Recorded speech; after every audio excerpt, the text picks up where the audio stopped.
Hello, thank you very much for coming to this program. I appreciate your presence here.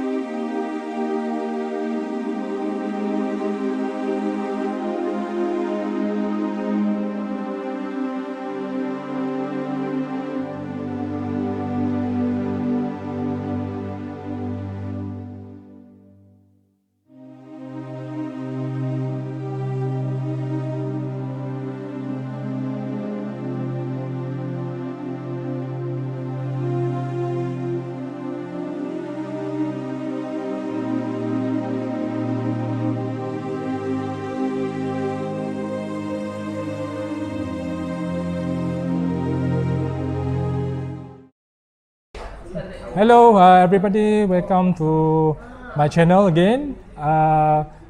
Since I'm back from Spain and also Morocco, I think I feature you so many my videos about my travel. So this time around I'm going back to my usual activities or program, which is interview. So for today, I have with me one of the bright and young scholars who's going to talk about something very interesting, which is I think about terrorism. So before we start our interview, I want to introduce also my guest here, Dr. Ahmad Al-Muhammadi. He's now is the lecturer in Islamic International Islamic University of Malaysia. He specialized in terrorism and known by many scholars around the world actually, who specialize in terrorism and also rehabilitations of detainees of, especially when it comes to the issue of ISIS, Islamic State, Iraq and Syria. So for today's session, we're going to talk about this topic with regard to the current condition of threat of ISIS globally and also locally in context of Malaysia. So thank you very much for coming here to be together with me for the interview. Yeah, most welcome, sir. So how do you feel today? That's very good. I mean, it's a very bright and very sweet morning. Okay, that's good. Okay, first of all, what we understand now with regard to the issue of ISIS, for example, in particular.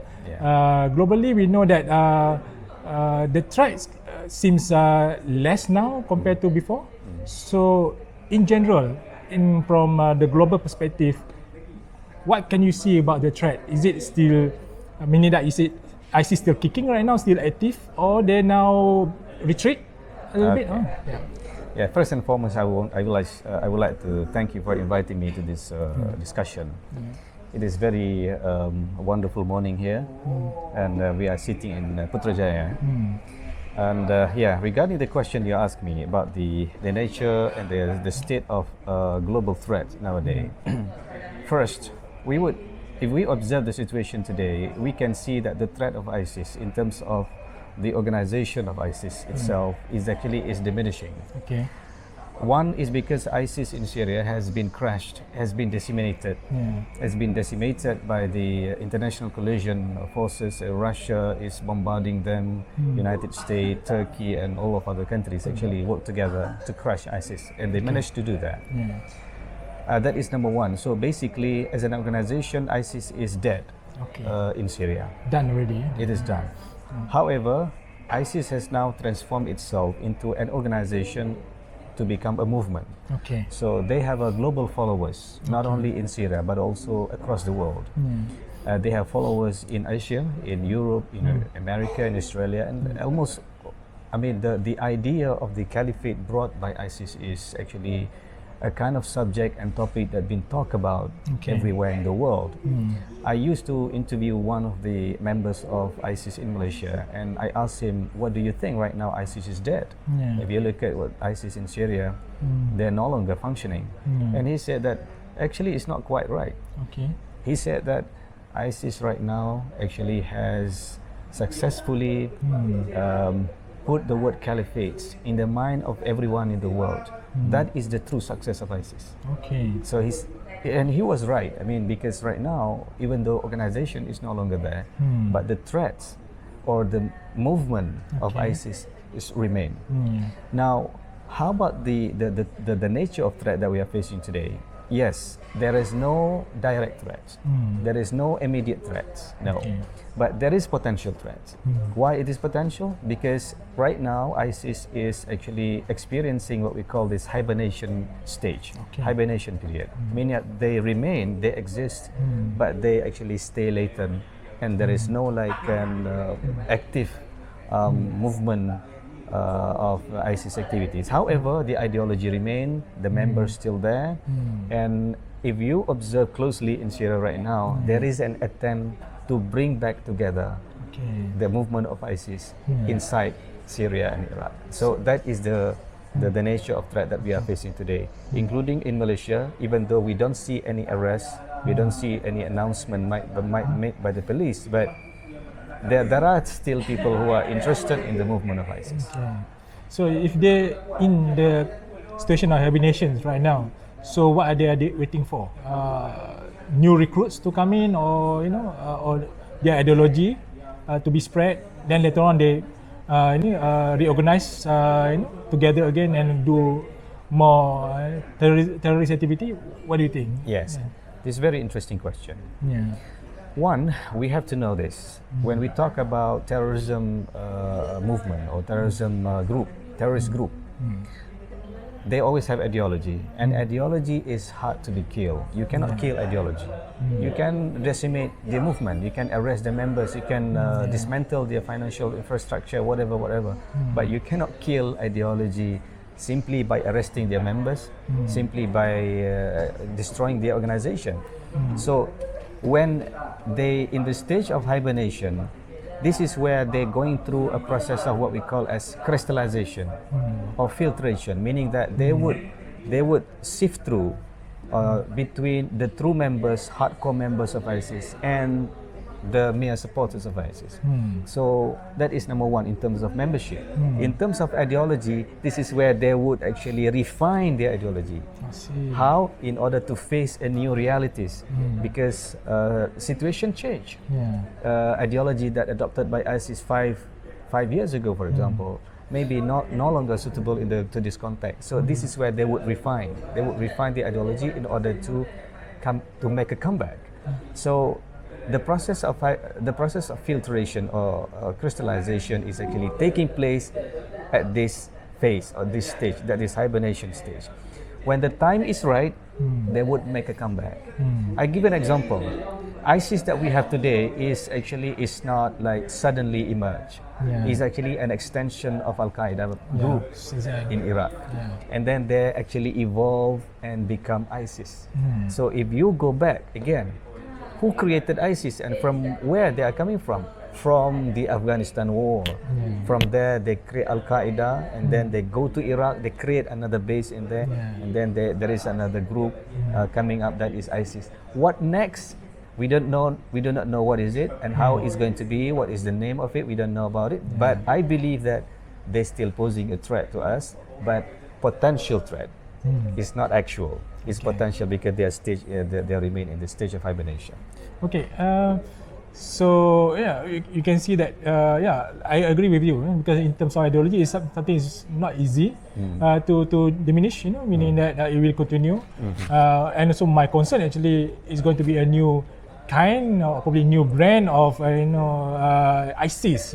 Which probably different names. As we know that from when it comes to Southeast Asia, from Al-Qaeda, it become Jemaah Islamiyah and then ISIS.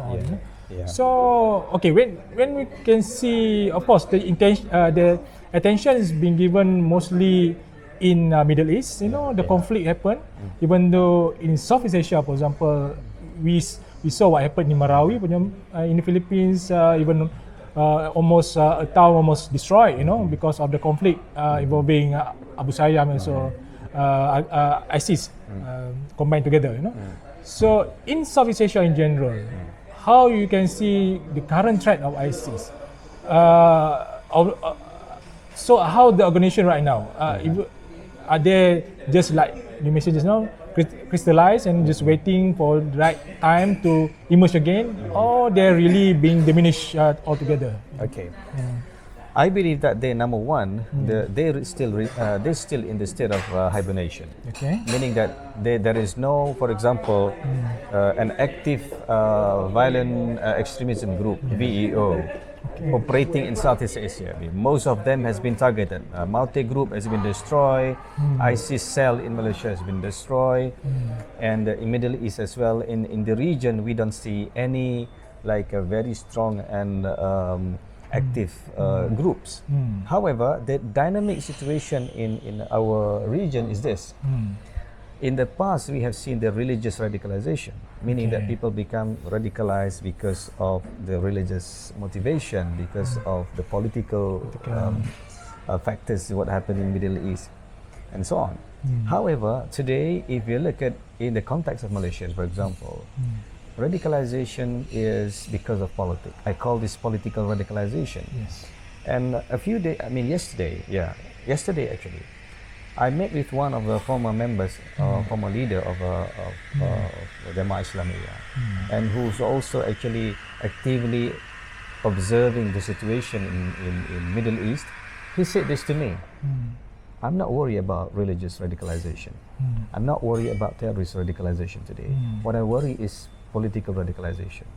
Political radicalization actually contributes to terrorist radicalization. How?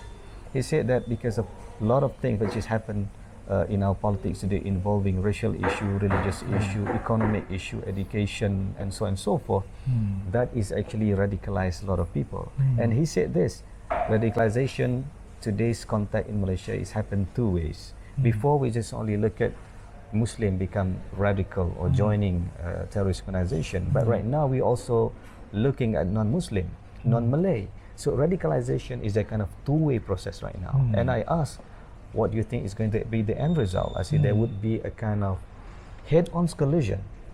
And I asked again, I said, do you think that it is avoidable? He said that it is not avoidable because both of them actually not ready to compromise. Both of them try to achieve supremacy. So because of this, then both of them, like this side on the other side, actually will actually heading to a collision. So this is a very dangerous situation because it might contribute to terrorist radicalization. And interestingly, he said that when we talk about Muslim radicalization or religious radicalization, we don't have money. We don't have so much money. We have to seek infaq, money, funding, and so on and so forth. But when you talk about non-Muslim radicalization, for example, they have access to a lot of funds. This is not what I said. This is what he said to me. And I think that this is a very valid argument. And this is a very worrying situation. I think that we should look into this and try to find how can we exit from it? How can we resolve this? How can we find the safety valve so that the tension is not built up and we will reach a point that a kind of explosion is going to be taking place in our country. So you're talking now just about Malaysia or in Southeast Asia as a whole, you know, because we know that country like Myanmar, they have kind of radicalization from the Buddhist monk, you know, movement, you know. So from our part, probably with regard to ISIS on. So you talk about more on concentrating on Malaysia or? Okay, my reading just now, my analysis just now is based on my reading on Malaysian situation. However, if we look at regional context, we still can see similar pattern. In Indonesia, we can see that the rise of radicalism has increased. Yes, it's Sasagawa Foundation, I think, that make the study about the increase of radicalism in Indonesia for the past 3 years. It's increased a very significant number in there. That is one country. We try to look at situation in Myanmar, for example, in Philippines, in Southern Thai. If we combine these things together, actually Malaysia is situated within a kind of triangle, the triangle of tension, triangle of conflict, and this is going to create a kind of a pressure cooker because we have local problem, the groups. We also have regional tension. We have regional kind of environment in which can influence the local politics. Yeah. And we also can see a global context as well. This is what I call as the glorical phenomenon, meaning that it's a locally created group, but regionally networked. They have a regional networking from Malaysia, Indonesia, in Philippines and Southern Thai, in Myanmar, and so on, and the global inspiration. So these are the situations that we are in. That is my reading. Okay. Back to the context, probably look in the context of Malaysia, because there are also arguments saying that because the culture of violence is not exists in Malaysia. There's some of the argument. Even though we have people who involved in ISIS on, but never clear terrorist activities that happen. I think our history also, we have, for example, 13 May 1969 is the bad history of meaning that when we have racial tensions, So after that, it seems that there's no really clear tensions happen, because the argument is saying that we don't have culture of violence in the society. So what do you think about that? Or it just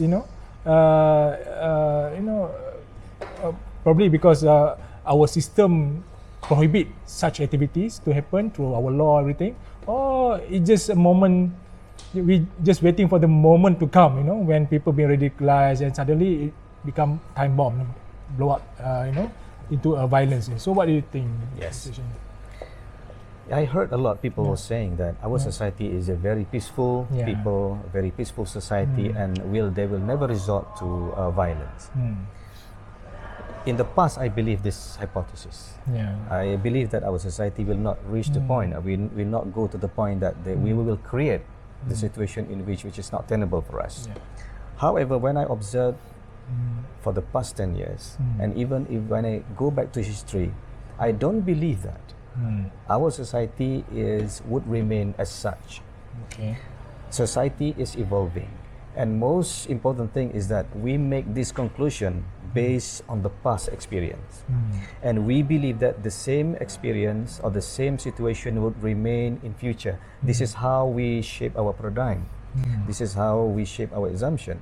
However, sometimes we never thought that something which is impossible to happen and suddenly it become a reality. This is where we make mistake. Okay, and I think that a lot of social scientists they make mistake because they base their conclusion on the past or in the historical past. I mean, based on our experience in the past. So they reach the wrong conclusion. Okay, in my perspective, studying extremism, I saw our people who was, when they are here, they're very peaceful. Rafiuddin, for example, and then one Malaysian who involved in suicide bombing. Okay, number one, we never have suicide bomber before. Now we do have suicide bomber. We do have suicide bomber. We also do have people who are using knife and sword to slaughter people.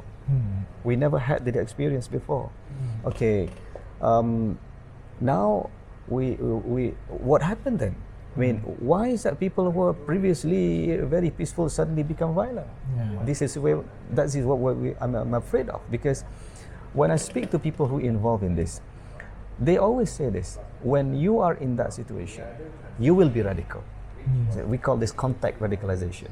So I speak to senior leaders of Jamaah Islamiyah, senior leaders of Al-Qaeda. He said that when you see something, that is where you will change. That is the starting point that you will change and you will take action. Okay, now, the situation that we are talking about, this is a racial riot and violent conflict, it has never happened here before. But if that happened with the one trigger, do you think that people would remain peaceful? They would react. And this is what I'm talking about. So this is where we have to keep an eyes on this activity, so that we do not reach the point whereby violence would start. Anywhere, at any point in our country, we have to prevent that. So that's my take on that. You even mentioned just now you interview several, even recently you interview one of the main operator of ISIS, Yazid Safat, who's been detained, I think, many times. 14 years. 14 years through ISA, International Secret Act, and also recently I think under SOSMA. Under SOSMA. SOSMA. And POTA as well. So can you tell us, what actually among the things that you discussed with him? Yeah? This is interesting. Yeah. I am in the sitting in a very interesting position because I was called to testify as an expert witness in his case, meaning that I testify against him. But when he was released, he communicated with me and said that maybe we can meet and so on and so forth. I said, all right, that's fine. I also have the intention of meeting him after he was released. So the thing is, I was in a very awkward position before because I testify against him right now. We was released and we are going to sit down again, not as an expert witness, but as a person who tried to understand his life, his motivation, how he's feeling, and life after he was released. So we met yesterday and we have a conversation, and our conversation basically, I tried to find out how he lived his life after he was released, what his plans to do, and the family things, and the life, and the people around him, how they responded to him when he came back, and also about his observation about politics in Middle East, in this country, and so on. So basically, he also expressed the same thing. He also worried. I mean, given his experience in the radical world, right? He said that, Doc, don't worry about terrorism or terrorist radicalization. What I worry more, in my view, he said, is political radicalization. You can look at both sides. They have a radical view of things, and this is not good for our country because our country is fragile. We have multiracial society, multi-religious, multi-ethnic, whatever. By default, we shouldn't be having peace because we're always on the fault line. But by a miracle, of course, the effort of our leaders in the past, we managed to sustain peace. However, this peace is not going to be last long unless something is done, because people are now trying to create something which is actually not tenable to peace. So political radicalization actually was his idea. He told me that he is worried about political radicalization, and because this could contribute to religious and also terrorist radicalization. So that's basically the point of our discussion. But in addition to that, he also shared with me his experience in Afghanistan, his experience in Ambon, and why people say that he is what they call trying to build a bomb, anthrax, on things like this. So these are basically the discussion, and we are planning to write something about it, and let us see then hopefully that we can materialize the idea. Probably you can come into that point as well, especially about Malaysia. Because I just watched yesterday a documentary through BBC. Not really a documentary, it's a reporting from BBC showing detainees of ISIS in Syria, and also their children, thousands of children left there. So, and we heard in Malaysia that many of ISIS, jihadis, who still been detained probably or live there, want to come back. So how do you see Malaysian government response to that, to the idea for them to come back, and whether our society can be acceptable to the idea? Yes, this is a very interesting question actually. Actually, in the past, our the government stance would be they don't want to accept them back because they left the country and they burned their passport, and then they are some of them say that we're not going to come back. We would come back, but we would conquer Malaysia and create the caliphate. So there is no discussion about how to bring them back at that point. But right now the reality has changed because there are so many people in there with their family and children living in the war zone, and the war is almost over. ISIS has fallen, and so what happened to the children? What happened to the family? What happened to those people who were the husband died in the battlefield? And some of them was actually disappointed with the ISIS struggle, and they will say that I I don't want to continue living in ISIS caliphate, and I want to come back to Malaysia. The government has to decide. And finally, they decided that they have to take them back. I agree with them, say that because if we allow them to stay in the conflict zone, how long? Number two, what's going to happen to them when these children growing up? Number three, they are our citizens. They are going anywhere. I mean, perhaps they are going to travel to another country. How about if they create problem to another country? So, therefore, the answer to this question, well, when we compare the cost and benefits, the cost is more. It is much better that we take them back. Now we decided to take them back, and some of them has already been like taken back and already arrived in Malaysia. There are two categories of people basically: family and children, like women and children, and then the male fighters. Right? So the police, they will carry out investigation. If the male fighters involved in the battlefield, for example, they would be charged according to our legal system. Our law. For the female and children, they would go through rehabilitation for a couple of months, and after that, assessment, serious assessment is done by psychologists, by panel of rehabilitation, and they would make decision to whether to allow them back home or to detain them. But most of them, what I heard, they would send that back because they were small children and their families. Okay, now how about the society's acceptance? Society's reaction to this return, for their return, is quite mixed. Some of them complain that, why you take them back? Because they want to die here, let them die here. The thing is, they're not dying there. They're still very much alive, and they want to come back. And as I said, when we weigh between rejecting and accepting is actually less costly. So we decided to take them back. So society, basically, number one is opposing the idea, but number two, there are also a group of people who are accept them back, and we try to educate them, try to rehabilitate them. And however, some people also quite suspicious, like they're not sure whether this group would be these people would be remain in society and joining the society, or they would like remain latent and posing threat in the future. All right. However, on the part of the police, even though I'm not speaking on behalf of the police, but as a part of rehabilitation, which is my task, my duty, I believe that continuous education is needed for them, and continuous support from the public. And I believe that civil society, media need to be very supportive of helping them to exit from radicalization, from the radical world. Okay, now my last question to you. Even though you already mentioned about the concern of political radicalization happening in Malaysia.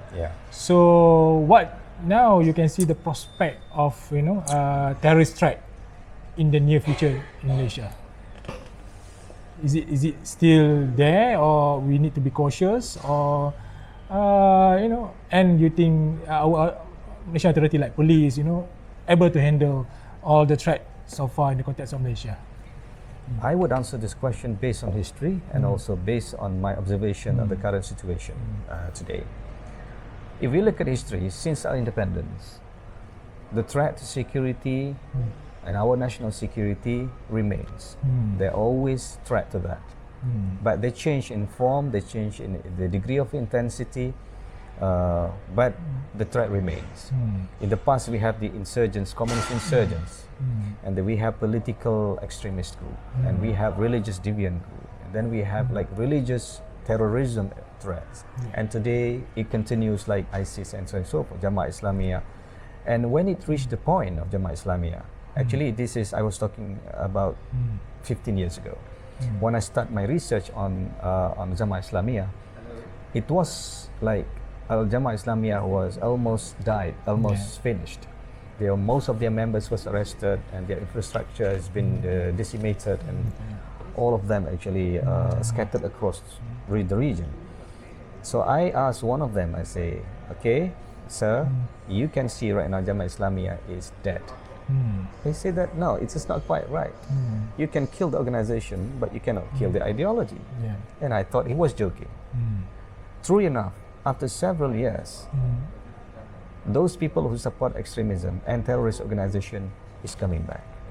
This is lead to the creation of Tanzim Al-Qaeda, I mean, in the context of Malaysia. Those people who support the struggle of Al-Qaeda in Malaysia. and then those people who support the struggle of ISIS in Malaysia. So you can see that right now, even though the name has changed, the group is new, but the problem remains. So right now, even though we don't have like overt or clear-cut threat in terms of terrorist organization, radicalization continues. Why? As I mentioned earlier, hibernation stage we are now. I mean, radicalization, political radicalization is still very much there. And then we have a lot of factors and variables within the ecosystem that may contribute directly or indirectly to the formation of radicalism in this country. So I think this is where the challenge is. Ecosystem. The ecosystem that may contribute to radicalism is very much alive in this country. As political radicalization, people discuss political rhetoric, religious rhetoric, racism issue, and then economic education. All of this actually is a very, very potential issue that may lead to radicalization. So I think that's all from me, and so thank you very much, Dr. Ahmad, for willing to share with me and also with viewers in my channels about issue of terrorism, ISIS, and also about Malaysian politics in overall. So for those who still want, to get response from Dr. Ahmad, probably you can also give a comment. Okay, I think you already listened to our concern in Malaysia, which is the main issue right now. Even though terrorism is not the immediate threat to us, but the issue of political radicalization is difficult to pronounce, which is, I think, very concerning. So for the Malaysian government, I think this is the issue that I think you need to tackle immediately right now. So for us, we will continue to discuss about this kind of issues in order to create public awareness for the viewers and for everybody in Malaysia, particularly to understand the concern on issue that pertinent to our country, and also what we can do to eradicate any problem that we face right now, particularly when it comes to political radicalization. So thank you very much for joining me and hope to see you again in the future. Yes, thank you very much. Thank you very much. It's a pleasure. Stop recording.